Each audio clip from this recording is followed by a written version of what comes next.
राधे राधे दोस्तों, हमारा चैनल श्री जी माधुरी में आप सभी का स्वागत है। आज वैशाख मास महात्म्य अध्याय 6वें की कथा कहेंगे। भगवान विष्णु माँ लक्ष्मी की कृपा आप लोगों पर सदैव बनी रहे। हम सब भगवान के एक भक्त का सच्चा प्रसंग सुनेंगे। श्री वृंदावन में एक विरक्त संत रहते थे जिनका नाम था पूज्य श्री सेवादास जी महाराज। श्री सेवादास जी महाराज ने अपने जीवन में कभी भी कोई भी वस्तु इकट्ठी नहीं की। उनके पास बस एक लंगोटी, कमंडल, माला और श्री शालिग्राम जी, बस इतने ही थे। एक छोटी सी कुटिया उन्होंने बना रखी थी जिसमें एक बड़ा सा सुंदर संदूक रखा हुआ था। संत जी बहुत ही कम अपनी कुटिया के भीतर बैठकर भजन करते थे। अपना अधिकतर समय वह वृक्ष के नीचे भजन में बिताया करते। अगर कोई संत आ जाते तो कुटिया के भीतर उनका आसन लगा देते थे। एक बार वहाँ एक बदमाश व्यक्ति आया और उसकी नज़र कुटिया के भीतर रखे उस सुंदर संदूक पर पड़ी। उस सुंदर संदूक पर पड़ी। उसने सोचा कि अवश्य महात्मा का कोई खजाना मिला हुआ होगा जिसे यहाँ इन्होंने छुपा कर रखा है। महात्मा को भला धन का क्या काम, मौका पाते ही मैं इसे चुरा लूँगा। फिर एक दिन बाबा जी कुटिया के पीछे भजन कर रहे थे। अवसर पाकर उस चोर ने कुटिया के अंदर प्रवेश किया और संदूक को तोड़ मरोड़ कर खोल लिया। उस संदूक के भीतर एक और छोटा संदूक था। चोर ने उस संदूक को भी खोलकर देखा कि उसके अंदर एक और छोटा संदूक है। ऐसा करते करते उसे बहुत सारे संदूक मिले और आखिर में एक छोटा सा संदूक उसे मिला। उसने वह संदूक खोला तो देखकर वह बहुत बड़ा दुखी हो गया, क्योंकि उस संदूक में तो धन की बजाय केवल मिट्टी रखी थी। बड़े दुख से भरकर वह कुटिया के बाहर निकल ही रहा था कि ठीक उसी समय श्री सेवादास जी वहाँ पर आ गए। श्री सेवादास जी ने चोर से कहा, अरे भाई, तुम इतने दुखी क्यों हो रहे हो? तब चोर ने कहा कि इतने संदूक में क्या कोई मिट्टी भर कर रखता है? बड़े अजीब महात्मा हो तुम। श्री सेवादास जी बोले, अत्यंत श्रेष्ठ मूल्यवान वस्तु को संदूक में रखना ही तो उचित है। चोर कहने लगा, यह मिट्टी कौन सी मूल्यवान वस्तु है? तब श्री सेवादास जी बोले, यह कोई साधारण मिट्टी नहीं है, यह तो पवित्र श्री वृंदावन की रज है। श्री वृंदावन की रज है और यहाँ की रज के प्रताप से अनेक संतों ने भगवान श्री कृष्ण को प्राप्त किया है। यह रज प्राप्त करने के लिए तो देवता भी ललचाते हैं। यहाँ की रज को श्री कृष्ण के चरण कमलों को स्पर्श प्राप्त है। चरण कमलों का स्पर्श प्राप्त है। श्री कृष्ण ने तो इस रज को अपने श्री मुख में रखा है। चोर को बाबा की बात कुछ समझ में नहीं आई तो वह कुटिया से बाहर जाने लगा। उसे जाते देखकर बाबा ने कहा, सुनो, इतना कष्ट करके खाली हाथ जा रहे हो, मेहनत का फल तो तुम्हें भी मिलना चाहिए। चोर ने कहा, क्यों हंसी मजाक करते हैं, आपके पास देने के लिए है भी क्या? श्री सेवादास जी कहने लगे, मेरे पास तो देने के लिए कुछ नहीं है, परंतु इस ब्रज रज में सब कुछ प्रदान करने की सामर्थ्य है। चोर बोला, मिट्टी भला किसी को क्या दे सकती हैं? विश्वास हो तो यह रज स्वयं प्रभु से मिला सकती हैं, और चोरी करना तो तुम्हारा काम धंधा है, और महात्मा जी के यहाँ से खाली हाथ जाएगा तो यह भी ठीक नहीं है। जाते जाते ही प्रसाद लेकर जा। ऐसा कहकर भी सेवादास जी ने थोड़ी सी ब्रज रज लेकर उस चोर के माथे पर लगा दी, और माथे पर रज का स्पर्श होते ही वह चोर भगवान के पवित्र नामों का ही उच्चारण करने लग गया। श्री कृष्ण केशव गोविंद गोविंद, और उसका हृदय निर्मल हो गया। श्री कृष्ण केशव गोविंद गोविंद, और उसका हृदय निर्मल हो गया। और फिर वह महात्मा के चरणों में गिर गया। महात्मा ने उसे हरि नाम जप और सत्य सेवा का उपदेश दिया। फिर उसका जीवन कृष्णमय बना दिया। तो इस तरह से भगवान के धाम की पवित्र रजें भी कितना बड़ा चमत्कार कर जाती हैं। और अगर आपके साथ भी कभी कोई ऐसी घटना घटित हुई है जिसमें आपको भगवान का चमत्कार नज़र आया है, तो उसको भी आप लोग बताएं।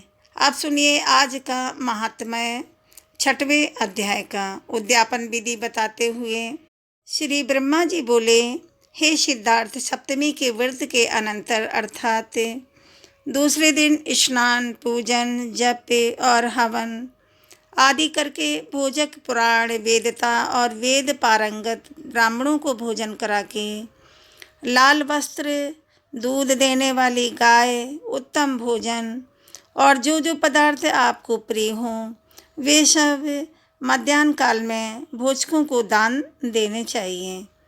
यदि भोजक ना प्राप्त हो सके तो पौराणिक को, और पौराणिक ना मिले तो सामवेद जानने वाले मंत्र विद ब्राह्मण को यह सभी वस्तुएं दे देनी चाहिए। हे मुनि, यह सिद्धार्थ सप्तमी व्रत के उद्यापन की संक्षिप्त विधि है। इस प्रकार भक्ति पूर्वक 7 सप्तमी का व्रत करने से अनंत सुखों की प्राप्ति होती है और 10 अश्वमेध यज्ञ का फल भी प्राप्त होता है।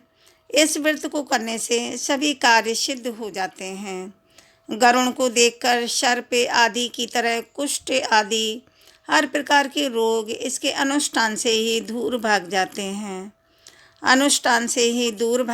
हैं। व्रत, नियम और तप करके 7 सप्तमी को व्रत करके मनुष्य विद्या, धन, पुत्र, भाग्य, आरोग्य और धर्म को तथा अंत समय में सूर्यलोक को प्राप्त कर लेता है। इस सप्तमी व्रत की विधि का जो श्रवण करता है अथवा उसे पढ़ता है वह भी सूर्य नारायण में लीन हो जाता है। देवता और मुनि भी इस व्रत के महात्म्य को सुनकर सूर्य नारायण के भक्त हो गए हैं। जो पुरुष इस आख्यान का स्वयं श्रवण करता है अथवा दूसरे को सुनाता है वे दोनों ही सूर्यलोक को जाते हैं। रोगी अगर इस कथा का श्रवण कर ले तो रोग मुक्त हो जाता है। इस व्रत की जिज्ञासा रखने वाला भक्त अभिलक्षित इच्छाओं को प्राप्त कर लेता है और सूर्यलोक को जाता है। अगर इस आख्यान को पढ़कर यात्रा की जाए तो मार्ग में किसी प्रकार के विघ्न नहीं आते हैं और यात्रा भी सफल हो जाती है। जो कोई जिस भी पदार्थ की, जिस भी इच्छा की कामना करता है वह उसे निश्चित ही प्राप्त कर लेता है। गर्भवती स्त्री इस कथा को सुने तो वह सुखपूर्वक पुत्र को जन्म देती हैं। वध्या अर्थात बांझ सुने तो वह संतान सुख प्राप्त करती हैं। हे याज्ञवल्क, यह सभी कथा सूर्य नारायण जी ने मुझसे कही थी। सूर्यदेव भगवान ने मुझसे कही थी और मैंने आपको सुना दी। और अब आप भी भक्तिपूर्वक सूर्य नारायण भगवान की आराधना करें जिससे सभी पाप नष्ट हो जाएं।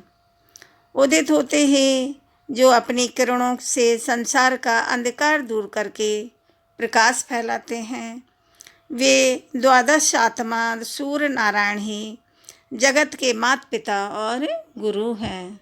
अतिथि पुत्र भगवान सूर्य नारायण आप पर प्रसन्न हों।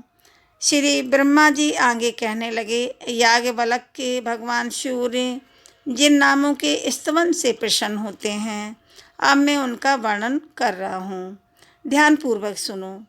नित्य, रवि, अर्क, भानु, भास्कर, मतंग, मार्तंड तथा विवस्वान नामों से युक्त भगवान सूर्य को मेरा नमस्कार है।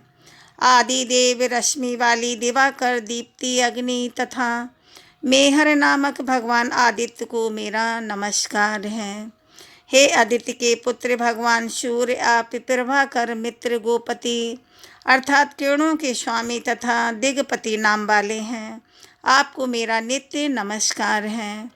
दाता, विदाता, आर्यमा, वरुणा, पूषा, भग, मित्र, पर्जन्य, अंशुमान नाम वाले भगवान सूर्य को मेरा प्रणाम है। हितकर्ते अर्थात संसार का कल्याण करने वाले, संसार का कल्याण करने वाले धर्म तपन हरि हरिताभ अर्थात हरे रंग के अश्वों वाले विश्वपति भगवान सूर्य को नित्य मेरा नमस्कार है। ब्रह्मा विष्णु महेश आत्मस्वरूप सप्त सप्ते है सप्तेश आपको मेरा नमस्कार है। अद्वितीय एक चक्र रथ अर्थात जिनके रथ में केवल एक ही चक्र है। हे ज्योतिष्मती सर्व प्राणभूत सभी प्राणियों का भरण पोषण करने वाले आपको मेरा नित्य नमस्कार है। समस्त प्राणी जगत का हित करने वाले शिव और आरती हर प्रबुद्ध बोध अर्थात कमलों को विकसित करने वाले वेद मूर्ति भगवान सूर्यदेव को नमस्कार है। प्रजापतियों के स्वामी महर्षि कश्यप के पुत्र आपको मेरा नमस्कार है। भीम पुत्र और पावक नाम वाले तारासुत आपको नमस्कार है। आपको नमस्कार है। विष्णु कृष्ण अदिति पुत्र तथा लक्ष्य नाम वाले भगवान सूर्य को बारंबार नमस्कार है। श्री ब्रह्मा जी ने कहा, याज्ञवल्क्य जो मनुष्य सायंकाल और प्रातःकाल इन नामों का पवित्र होकर पाठ करता है वह मेरे समान ही मनोवांछित फलों को प्राप्त कर लेता है। इस नाम स्तोत्र से सूर्यदेव भगवान की आराधना करने पर उसके अनुग्रह से धर्म अर्थ काम आरोग्य राज्य तथा विजय की प्राप्ति होती है। अगर मनुष्य बंधन में हो तो इसका पाठ से बंधन मुक्त हो जाता है। इसके जप करने से सभी पापों से छुटकारा मिल जाता है। यह जो सूर्य स्तोत्र मैंने तुम्हें सुनाया है, मैंने तुम्हें बताया है, यह अत्यंत रहस्यमय है। सुमंतु मुनि कहने लगे, हे राजन, श्री ब्रह्मा जी से इस प्रकार उपदेश प्राप्त करके याज्ञवल्क्य मुनि ने सूर्यदेव भगवान की आराधना की, जिसके प्रभाव से उन्हें शालोक्य मुक्ति प्राप्त हुई। अतः भगवान सूर्यदेव की उपासना करके आप भी उस देव दुर्लभ मोक्ष को प्राप्त कर सकेंगे। राजा शतानिक ने पूछा, हे मुनि, जम्बू द्वीप में भगवान सूर्यदेव का आदि स्थान कहाँ है, जहाँ विधि पूर्वक आराधना करने से शीघ्र ही मनोवांछित फल की प्राप्ति हो सके। तब सुमंत मुनि ने कहा, हे राजन, इस जम्बू द्वीप में भगवान सूर्य नारायण के मुख्य 3 स्थान हैं। प्रथम इंद्रवन है, दूसरा मुंडीर तथा तीसरा तीनों लोकों में प्रसिद्ध कालप्रिय अर्थात काल रपा नामक स्थान है। इस द्वीप में इन तीनों के अलावा एक अन्य स्थान भी है, श्री ब्रह्मा जी ने बतलाया है, जो कि चंद्रभागा नदी के तट पर अवस्थित है और उसको सापुर भी कहा जाता है। वहाँ भगवान सूर्य नारायण शाम्ब की भक्ति से प्रसन्न होकर लोक कल्याण के लिए अपने 12 रूपों में से मित्र रूप में निवास करते हैं। जो भक्ति पूर्वक उनका पूजन करता है उसे वे स्वीकार करते हैं। राजा शतानिक ने फिर से पूछा, हे महामुनि, शाम्ब कौन है, किसका पुत्र है? भगवान के नाम से की जाने वाली आवाज़ सूर्यदेव भगवान ने उसके ऊपर अपनी कृपा क्यों की, यह भी आप बताने की कृपा करें। तब सुमंत मुनि इस प्रकार कहने लगे कि राजन, संसार में 12 आदित्य प्रसिद्ध हैं। इनमें से विष्णु नाम के जो आदित्य हैं वे इस जगत में वासुदेव श्री कृष्ण के रूप में अवतीर्ण हुए हैं।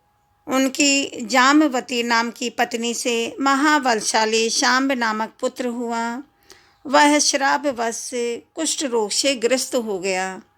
उससे मुक्त होने के लिए उसने भगवान सूर्य नारायण की आराधना की और उसी ने अपने नाम से सांबपुर नाम का एक नगर बसाया और वहीं पर भगवान सूर्य नारायण की प्रथम प्रतिमा स्थापित की। राजा शतानिक ने पूछा, महाराज, सांब के द्वारा ऐसा कौन सा अपराध हुआ था जिससे उसे इतना कठोर श्राप मिला? थोड़े से अपराध पर तो श्राप नहीं मिलता है। राजा का प्रश्न सुनकर सुमंत मुनि कहने लगे, हे राजन, इस वृत्तांत का वर्णन हम संक्षेप में कर रहे हैं, आप सावधान होकर सुनिए। एक समय रुद्र के अवतार भूत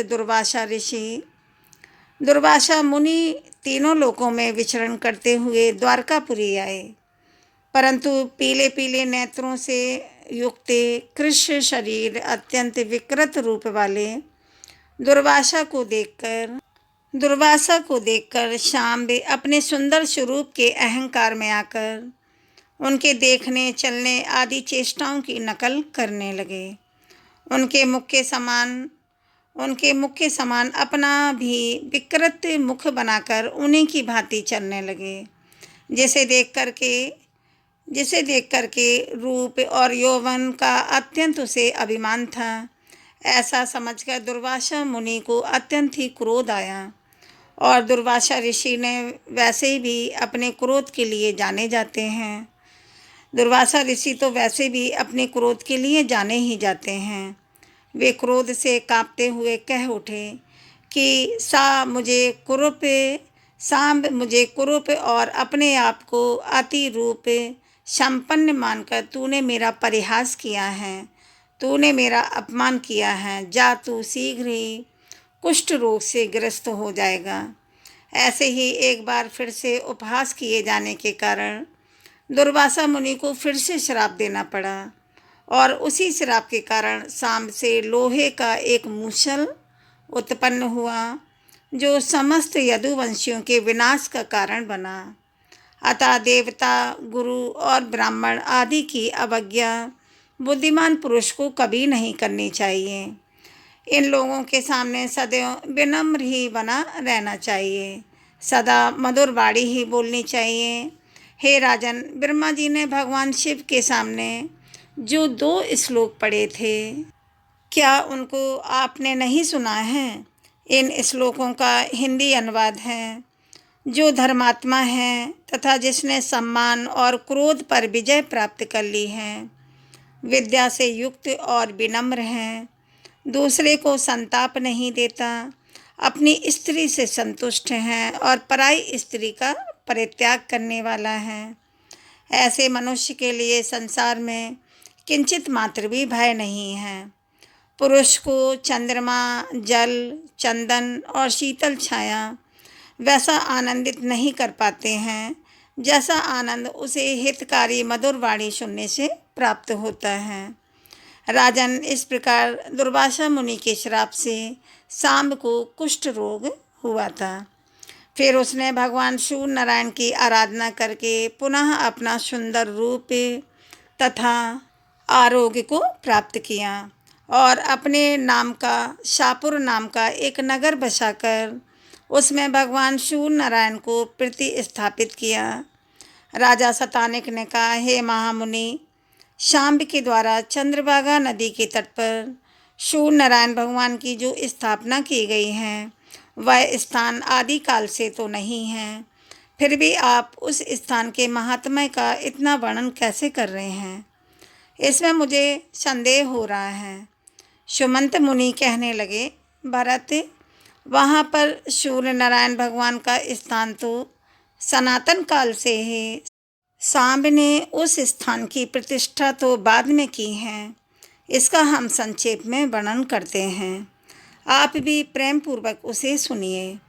इस स्थान पर परम ब्रह्मा स्वरूप जगत स्वामी भगवान सूर्य नारायण ने अपने मित्र रूप में तप किया है। वे ही अव्यक्त परमात्मा भगवान सूर्य नारायण की सभी देवताओं और प्रजाओं की सृष्टि करके स्वयं 12 रूप धारण करके अदिति के गर्भ से उत्पन्न हुए। इसी कारण उनका नाम आदित्य पड़ गया। इंद्रधाता, पर्जन्य, पूषा, त्वष्टा, अर्यमा, भाग्य, विवस्वान, अंशु, विष्णु, वरुण तथा मित्र, यह सूर्यदेव भगवान की 12 मूर्तियां हैं। इन सब से संपूर्ण जगत व्याप्त है। इनमें से प्रथम इंद्र नामक मूर्ति देवराज में स्थित है, जो सभी दैत्यों और दानवों का श्रृंगार करती है। दूसरी धाता नामक मूर्ति प्रजापति में स्थित होकर सृष्टि की रचना करती है। तीसरी पर्जन्य नामक मूर्ति किरणों में स्थित होकर अमृत वर्षा करती है। पूषा नामक चौथी मूर्ति मंत्रों में अव्यवस्थित होकर प्रजा पोषण का कार्य करती है। पांचवी त्वष्टा नाम की जो मूर्ति है वह वनस्पतियों और औषधियों में स्थित है। छठी मूर्ति अर्यमा प्रजा की रक्षा के लिए पूरब में स्थित है। सातवीं भग नामक मूर्ति पृथ्वी और पर्वतों में विद्यमान है। आठवीं विवस्मान नामक मूर्ति अग्नि में स्थित है और यह प्राणियों के भक्षण किए हुए अन्न को पचाती है। नवीं अंशु नामक मूर्ति चंद्रमा में अवस्थित है जो जगत को आयायित करती है।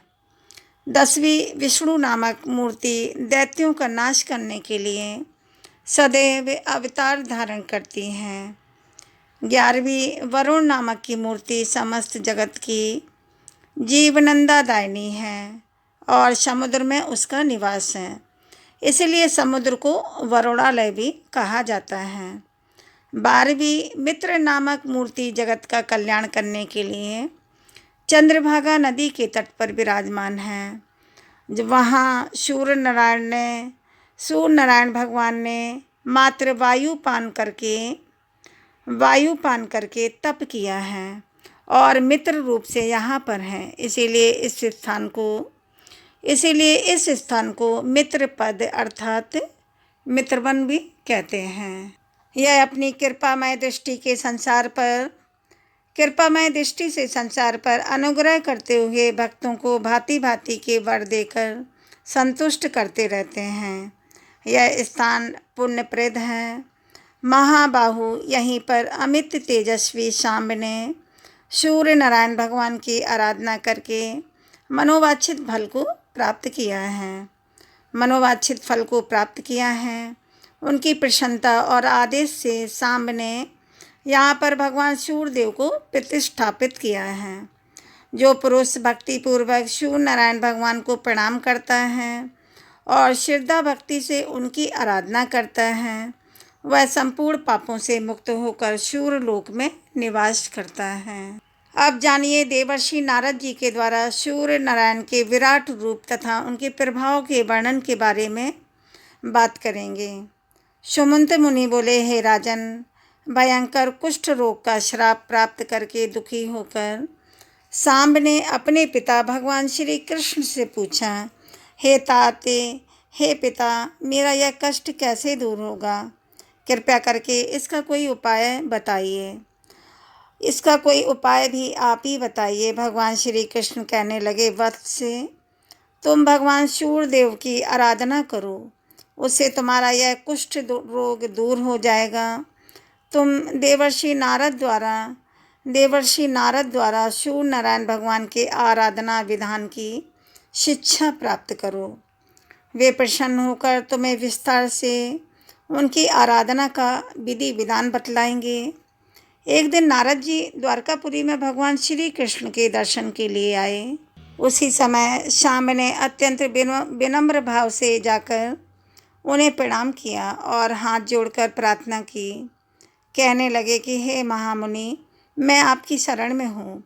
आप मेरे ऊपर कृपा करके कोई ऐसा उपाय बतलाइए जिससे मेरा शरीर कुष्ठ रोग से मुक्त हो जाए और मेरा कष्ट भी दूर हो जाए। नारद जी कहने लगे, देव जिनकी स्तुति करते हैं उन्हीं का तुम भी पूजन करो, उन्हीं की कृपा से तुम रोग से मुक्त हो जाओगे। नारद जी की बात सुनकर शाम्ब ने फिर पूछा, महाराज, देवज्ञ किसका पूजन और स्तवन करते हैं? देवता लोग किसका पूजन और स्तवन करते हैं? आप ही उसे भी बताएं जिससे मैं उनकी शरण में जा सकूं। यह श्राप अग्नि मुझे दग्ध कर रही है। ऐसा कौन देवता है जो कृपा करके मुझे इस विपत्ति से मुक्त करा सकेगा? तब नारद जी कहने लगे, पुत्र, समस्त देवताओं के पूज्य नमस्कार करने योग्य और निरंतर स्तुति योग्य भगवान सूर्य नारायण देव हैं। तुम उनके प्रभाव को सुनो। किसी समय समस्त लोकों में विचरण करता हुआ मैं सूर्य लोक में जा पहुंचा वहाँ मैंने देखा कि देवता, गंधर्व, नाग, यक्ष, राक्षस और अप्सराएं सूर्य नारायण भगवान की सेवा में लगे हुए हैं। गंधर्व गीत गा रहे हैं और अप्सराएं नृत्य कर रही हैं। राक्षस, यक्ष तथा नाग शस्त्र धारण करके उनकी रक्षा करने के लिए वहाँ पर खड़े हुए हैं। ऋग्वेद, यजुर्वेद, सामवेद और मूर्तिमान स्वरूप धारण करके स्वयं स्तुति कर रहे हैं और ऋषिगणों श्री वेदों की रचनाओं से उनका स्तवन कर रहे हैं। मूर्ति रूप में प्रातः, मध्याह्न और सायंकाल की तीनों सुंदर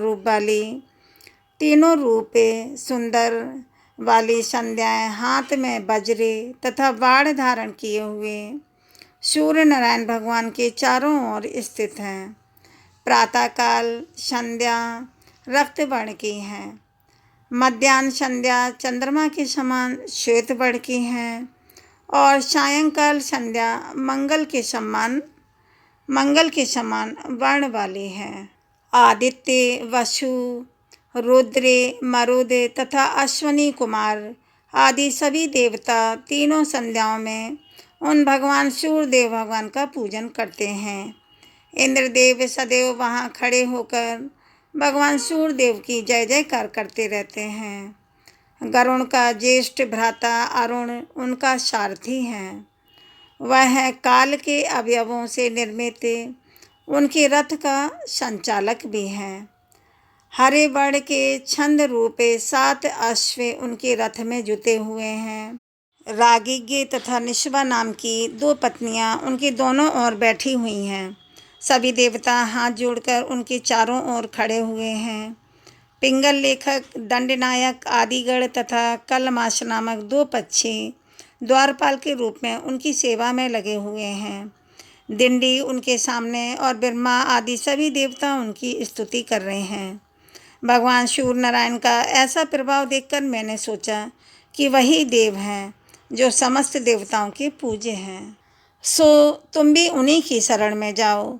तब वे शाम पूछने लगे कि महाराज, मैं भली भांति यह जानना चाहता हूँ कि सूर्य नारायण भगवान सर्वगत कैसे हैं, उनकी कितनी रश्मियाँ हैं, कितनी मूर्तियाँ हैं। रागी तथा निष्बा नाम की यह दोनों पत्नियाँ कौन हैं?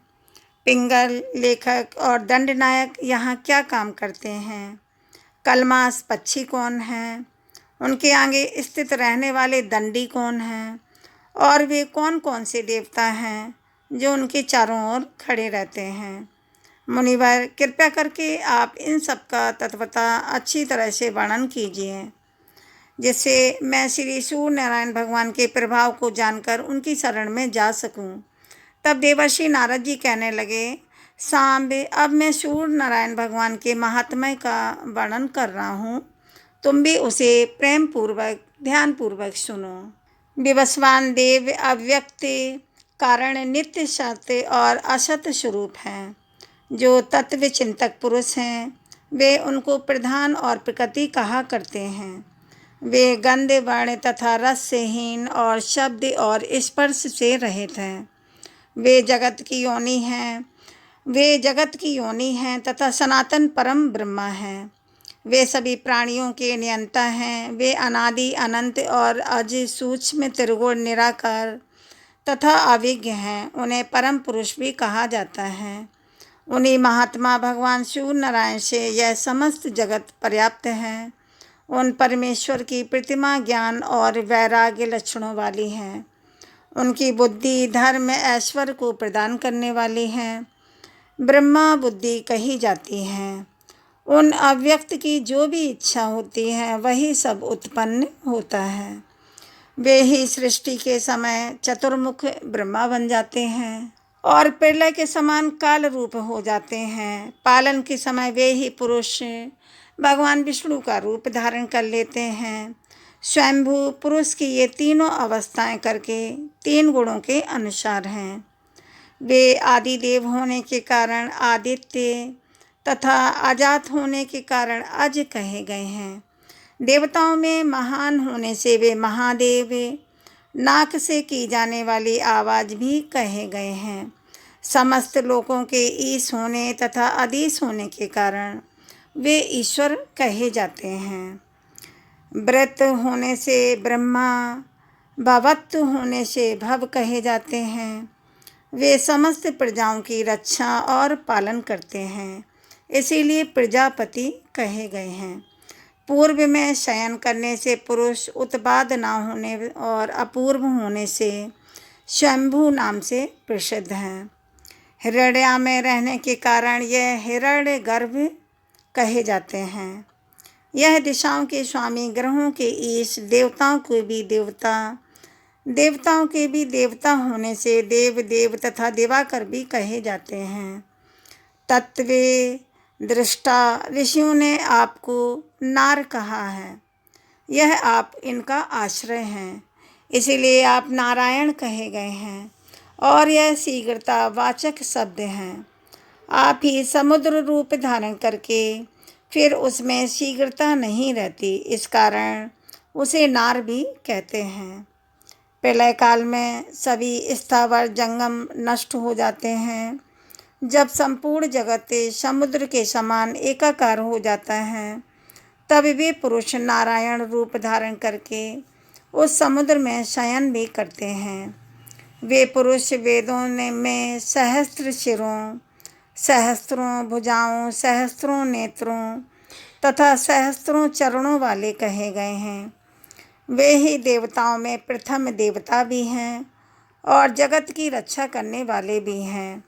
नारद जी ने फिर से कहा कि सांप सहस्त्र युग के समान अपनी रात्रि बिताकर प्रभात होते ही उन पुरुष ने जब सृष्टि रचने की इच्छा की, तब उन्होंने देखा कि संपूर्ण पृथ्वी जल में डूबी हुई है। फिर उन्होंने वाराह रूप धारण करके महासागर के जल में निर्मग्न पृथ्वी का उद्धार किया। उस समय उनका वेदमय शरीर कांपित हो उठा और रोमों में स्थित महर्षिगण उनकी स्तुति करने लगे। पुनः ब्रह्मा जी का रूप धारण करके वे सृष्टि की रचना करने लगे। उन्होंने सबसे पहले अपने ही समान अपने मन से मुझ सहित श्रेष्ठ 10 मानस पुत्रों को उत्पन्न किया, जिनके नाम हैं भृगु, अंगिरा, अत्रि, पुलस्त्य, पुलाह, कृतु, मरीच, दक्ष और वशिष्ठ। इन प्रजापतियों की सृष्टि करने के बाद प्रजाओं की हित कामना से वे ही सूर्य नारायण भगवान सूर्य नारायण देवी अदिति के पुत्र रूप में स्वयं प्रादुर्भूत हुए। मरीचि के पुत्र कश्यप हुए। दक्ष की कन्या अदिति का विवाह महर्षि कश्यप के साथ हुआ। उसने भूर्भव वह स्वः से संयुक्त एक अंड उत्पन्न किया, जिससे 12 आत्मा भगवान सूर्यदेव भगवान प्रकट हुए। इस सूर्यमंडल का व्यास 9000 योजन है। 27,000 योजन उसकी परिधि है। जिस प्रकार कदम का फूल चारों ओर केसरों से व्याप्त रहता है, ठीक उसी प्रकार सूर्यदेव भगवान मंडल अपनी किरणों से परिव्याप्त रहता है। वह सहस्त्रों सिर वाला पुरुष, जिसको परमात्मा कहते हैं, इस तेजोमय मंडल के बीच में स्थित है और वह अपनी सहस्त्र किरणों द्वारा नदी, समुद्र, हरत, कूप आदि से जल को ग्रहण कर लेता है। सूर्य की प्रभा रात के समय अग्नि में प्रवेश कर जाती है, इसीलिए रात में अग्नि दूर से ही दिखाई देने लगती है। सूर्योदय के समय वही प्रभा पुनः सूर्य भगवान में प्रविष्ट हो जाती हैं। प्रकाशत्व और उष्णत्व, यह दोनों गुण सूर्यदेव में तथा अग्नि में भी हैं। इस प्रकार सूर्यदेव और अग्नि एक दूसरे को आप्यायित किया करते हैं। शाम में होती किरण गौ, रश्मि, गवस्ती, आवेशु, धन, उर, वसु, मरीच, नाड़ी, ददिति, साध, मयूख, भानु, अंशु, सातवी, संपूर्ण कर तथा पाद में 20 भगवान सूर्य की किरणों के नाम कहे गए हैं। जो संख्या में 1000 हैं। इनमें से 400 किरणें वृष्टि करती हैं अर्थात बारिश करती हैं, जिनका नाम चंदन है। इन किरणों का स्वरूप अमृतमय है। 300 किरणें हिम को वहन करती हैं और उनका नाम चंद्र है और वर्ण पीत है। शेष 300 शुक्ल नाम वाली किरणें धूप की सृष्टि करती हैं। देवराज इंद्र आदि देवता इन्हीं से ही उत्पन्न हुए हैं और देवताओं तथा जगत का संपूर्ण तेज भी इन्हीं का ही है। अग्नि में दी गई आहुति सूर्य देव भगवान को ही प्राप्त होती है। अग्नि में दी गई आहुति सूर्य नारायण भगवान को ही प्राप्त होती है। इसीलिए आदित्य से ही वृष्टि उत्पन्न होती है। वृष्टि से अर्थात वर्षा, वर्षा से अन्न उत्पन्न होता है और अन्न से प्रजा का पालन होता है। ध्यान करने वाले लोगों के लिए ध्यान रूप और मोक्ष प्राप्त करने की इच्छा से आराधना करने वाले लोगों के लिए यह मोक्ष स्वरूप है। क्षण मुहूर्ते दिन, पक्ष, मास, ऋतु, अयन, संवत्सर तथा युग की कल्पना सूर्य नारायण भगवान के बिना संभव ही नहीं है। काल नियम के बिना अग्निहोत्र आदि कर्म नहीं हो सकते। ऋतु विभाग के बिना पुण्य, फल तथा मूल की उत्पत्ति संभव नहीं है और उनके ना रहने से तो संपूर्ण जगत के व्यवहार ही नष्ट हो जाएंगे। सूर्य नारायण भगवान के सामान्य 12 नाम इस प्रकार हैं: आदित्य, सविता, सूर्य, मेहर, अर्के, प्रतापन, मार्तंड, भास्कर, भानु, चित्रभानु, दिवाकर और रवि। विष्णु, धाता, भग, पुष्पा, मित्र, इंद्र, वरुण, अर्यमा, विवस्वान, अंशुमान, त्वष्टा और पर्जन्य, यह 12 आदित्य हैं। चैत्र मास में विष्णु, वैशाख मास में अर्यमा, जेठ मास में विवस्वान, आषाढ़ मास में अंशुमान, श्रावण मास में पर्जन्य और भाद्रपद में वरुण, अश्विन में इंद्र, कार्तिक में धाता, मार्गशीर्ष में मित्र, पौष में पूषा, माघ में भग और फाल्गुन में त्वष्टा नाम के आदित्य तपते हैं। उत्तरायण में सूर्यदेव की किरणें वृद्धि को प्राप्त करती हैं और दक्षिणायन में वह किरणें वृद्धि घटने लगती हैं। इस प्रकार सूर्य किरणें लोकोपकार में प्रवृत्ति रहती हैं। जैसे स्फटिक में विभिन्न रंगों के प्रविष्ट होने से वो अनेक वर्णों का दिखाई देता है, जैसे एक ही मेघ एक ही आकाश में अनेक रूपों का हो जाता है और गुण विशेष से जैसे आकाश से गिरा हुआ जल भूमि के रस वैशिष्ट से अनेक स्वाद और गुणों वाला हो जाता है। जिस प्रकार एक ही अग्नि ईंधन भेद के कारण अनेक रूपों में विभक्त हो जाती हैं और जैसे वायु पदार्थों के संयोग से सुगंधित और दुर्गंध युक्त हो जाती हैं, जैसे ग्रह अग्नि के अनेक नाम हो जाते हैं, उसी प्रकार एक सूर्य नारायण ही ब्रह्मा, विष्णु और शिव आदि अनेक रूप धारण करते हैं। इसीलिए इनकी भक्ति अनेक प्रकार से करनी चाहिए। इस प्रकार जो सूर्य नारायण भगवान को जानता है वह रोग तथा पापों से शीघ्र ही मुक्त हो जाता है।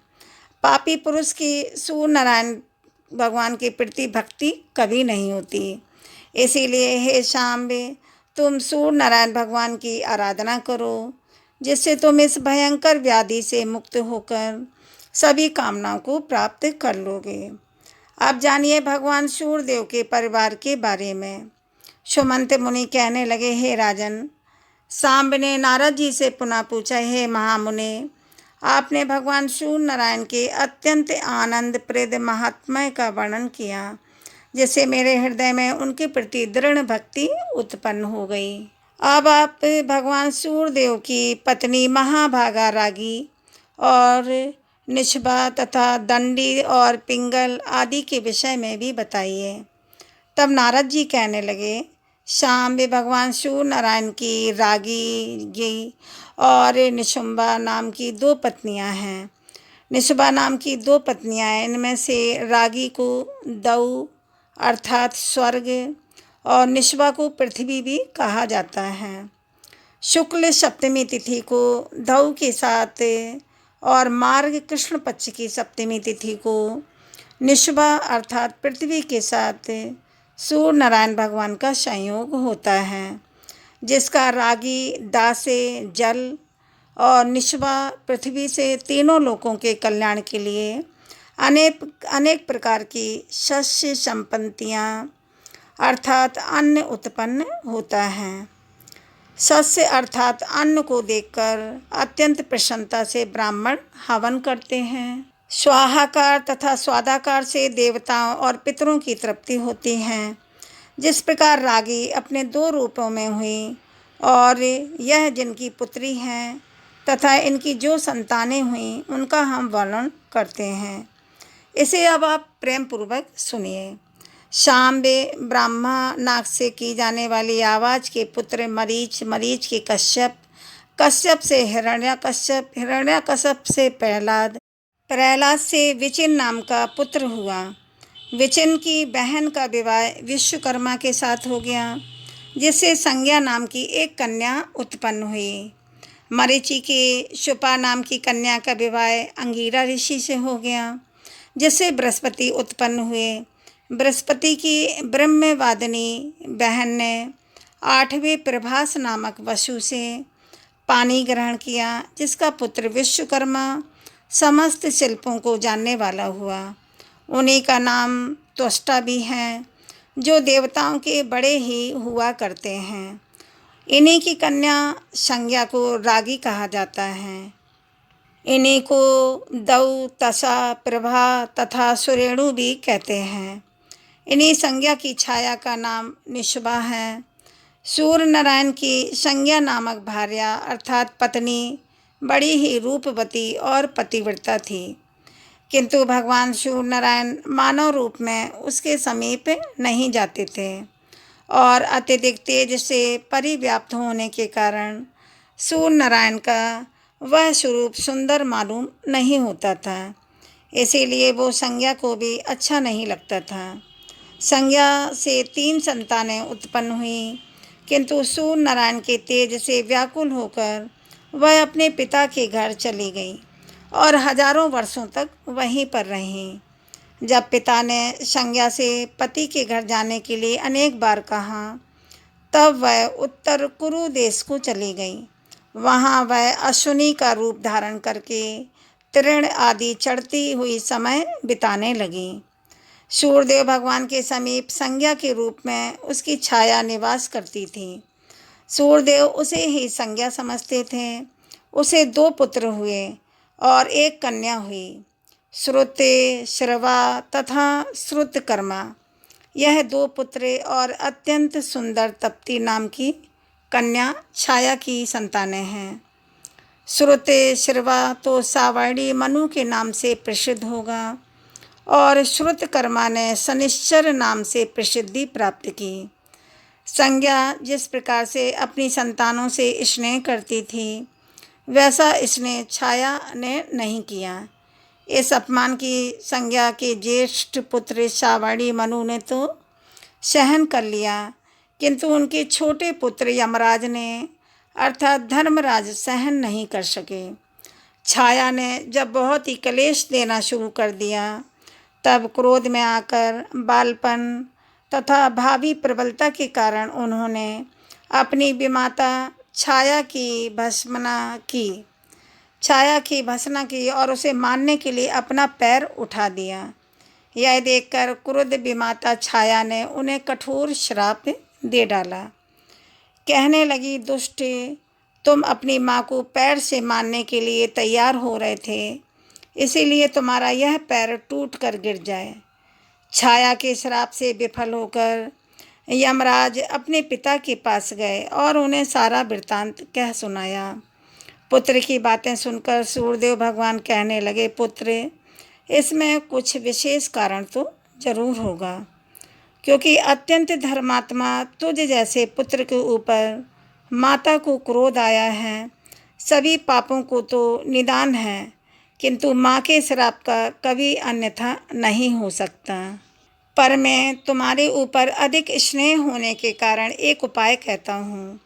यदि तुम्हारे पैर के मांस को लेकर कृमि भूमि पर चले जाएं, तो इससे माता का श्राप भी सत्य हो जाएगा और तुम्हारे पैर की भी रक्षा हो जाएगी।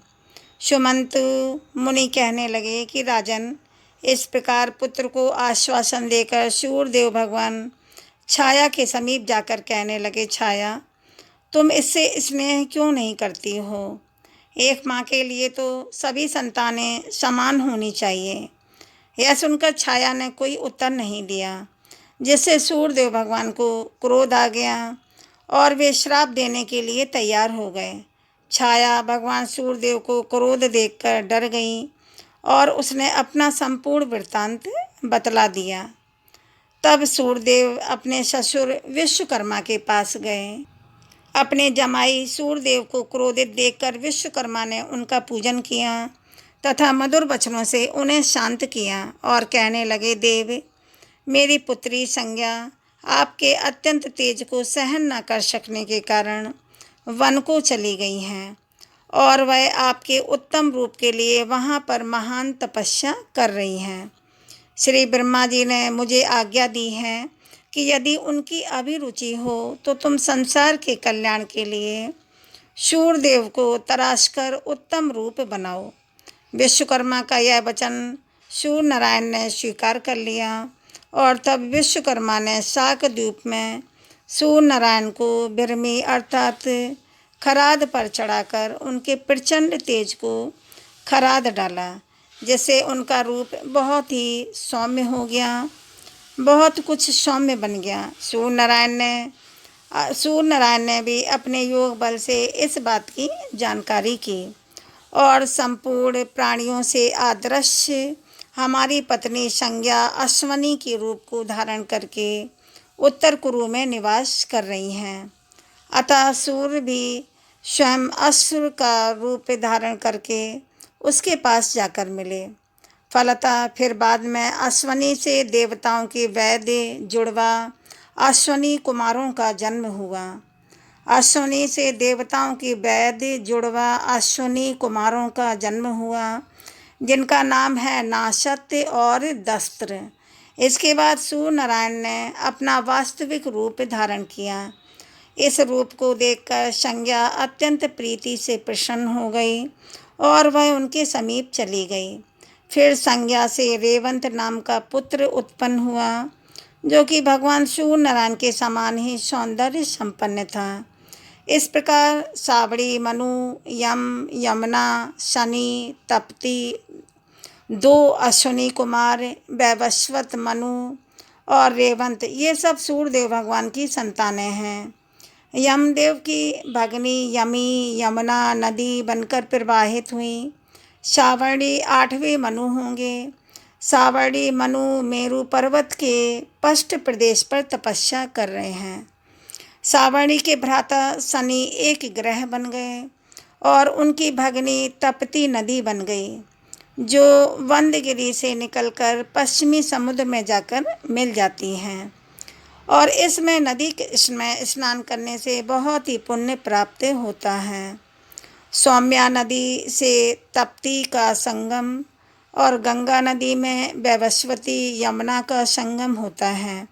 दोनों अश्वनी कुमार देवताओं के वैद्य हैं, जिनकी विद्या से ही वैद्यम भूमि पर अपना जीवन निर्वाह करते हैं। सूर्य नारायण ने अपने समान रूप वाले रेवंत नामक पुत्र को अश्वों का स्वामी बनाया। जो मनुष्य अपने गंतव्य मार्ग के लिए रेवंत की पूजा करके प्रस्थान करता है, उसके मार्ग में कभी कलेश नहीं होता, उसके मार्ग में कभी कोई संकट नहीं होता। विश्वकर्मा जी के द्वारा सूर्य नारायण को खराद पर चढ़ाकर जो तेज ग्रहण किया गया, उससे उन्होंने भगवान सूर्यदेव की पूजा करने के लिए बोचकों को उत्पन्न किया। जो अमित तेजस्वी सूर्य नारायण की संतान उत्पत्ति की इस कथा को सुनता है या पढ़ता है या सभी को कथा सुनाता है, वह सभी पापों से मुक्त होकर अंत में सूर्यलोक को जाता है। छठवां अध्याय की कथा का समापन यहीं होता है। अब सुनिए सीता नित्य नेम की कहानी। यह कहानी सीता माता कहती थी और भगवान श्री राम इसे सुना करते थे। एक दिन भगवान को किसी काम से बाहर जाना पड़ गया तो सीता माता कहने लगी, प्रभु मेरा तो 12 वर्ष का नित्यनेम है और अब आप बाहर जाएंगे तो मैं अपनी कहानी किसे सुनाऊंगी। तब भगवान राम जी ने कहा, तुम कुएं की पाल पर जाकर बैठ जाना और वहाँ जो औरतें पानी भरने आएंगी उन्हें अपनी कहानी सुना देना। सीता माता भगवान के कहे अनुसार कुएं की पाल पर जाकर बैठ गई। तभी एक स्त्री आई जिसने रेशम जरी की साड़ी पहन रखी थी और सोने का घड़ा ले रखा था। सीता माता ने उसे देखा और कहने लगी, बहन मेरा 12 वर्ष का नित्यनेम सुन लो। तब वह स्त्री बोली, मैं तुम्हारा नित्यनेम सुनूंगी तो मुझे तो घर जाने में देर हो जाएगी, फिर मेरी सास मुझसे लड़ेगी। उसने कहानी नहीं सुनी और चली गई। घर जाते ही उसकी रेशम जरी की साड़ी फट गई और सोने का घड़ा मिट्टी के घड़े में बदल गया। यह सब देखकर सासू माँ ने पूछा, अरे बहू यह किसका दोष अपने सिर पर लगाकर आई हो। तब बहू ने कहा कि माँ जी कुएं पर एक औरत बैठी है। कुएं पर एक औरत बैठी थी और उसने कहानी सुनने के लिए कहा, लेकिन मैंने नहीं सुनी, जिसका यह फल मुझे मिला है। अब बहू की बात सुनकर अगले दिन वही साड़ी और घड़ा लेकर सास कुएं की बाल पर गई। कुएं की बाल पर गई सास को वहीं पर सीता माता बैठी मिली तो सीता माता ने उससे भी कहा कि बहन मेरी कहानी सुन लीजिए। सास बोली कि एक बार छोड़ो, मैं तो 4 बार तुम्हारी कहानी सुन लूँगी। तब सीता माता ने कहना शुरू किया, राम आए लक्ष्मण आए देश के पुजारी आए, नित नेम का नेम मिलाए, आओ राम बैठो राम, तपी रसोई जीमो राम, मक्खन मिश्री खाओ राम, दूध बतासा पियो राम, सूत के पलका मोठो राम, साल दुसाला पोठो राम, साल दुसाला ओढ़ो, राम जबे बोलूं जबे राम ही राम, हमारे सबके काम खाली घर भंडार भरेंगे, सबके बेड़ा पार करेंगे, श्री राम जय राम, राम राम जय जय राम। सास बोली कि बहन कहानी तो बहुत अच्छी लगी। कहानी सुनकर सास घर चली गई और उसकी वह साड़ी फिर से रेशम जरी की बन गई और मिट्टी का घड़ा भी सोने के घड़े में बदल गया। यह सब देखकर बहू बोली, माँ जी आपने यह सब कैसे किया। सास ने कहा, बहू तू तो दोष लगा के आई थी और मैं अब दोष उतार कर आ रही हूँ। बहू ने हैरान होकर फिर पूछा कि तो माँ जी वह कुएं वाली स्त्री कौन है। सास बोली, वे तो साक्षात सीता माता थीं। वे पुराने से नया कर देती हैं, खाली घर में भंडार भर देती हैं, वह लक्ष्मी जी का वास घर में कर देती हैं, व्यक्ति की जो भी इच्छा हो उसे पूरा कर देती हैं। तब बहू बोली, माँ जी फिर तो ऐसी कहानी मुझे भी सुना दीजिए, मुझे भी सुना दीजिए। सास बोली कि ठीक है तुम भी सुनो। फिर सास ने कहानी शुरू की, राम आए लक्ष्मण आए देश के पुजारी आए, नित्य नेम का नेम मिलाए, आओ राम बैठो राम, तपी रसोई जीवो राम, माखन मिश्री खाओ राम, दूध बतासा पियो राम, सूत के फल का मोठो राम, साल दुसाला पोठो राम, साल दुसाला ओढ़ो राम, जबे बोलूं जबे राम, हे राम राम सवारे, राम सवारे सबके काम, खाली घर भंडार भरेंगे, सबका बेड़ा पार करेंगे, श्री राम जय राम जय जय राम। कहानी सुनकर बहू बोली, माँ जी कहानी तो बहुत ही अच्छी है। सास ने कहा, ठीक है अब तो हम इस कहानी को रोज़ कहा करेंगे।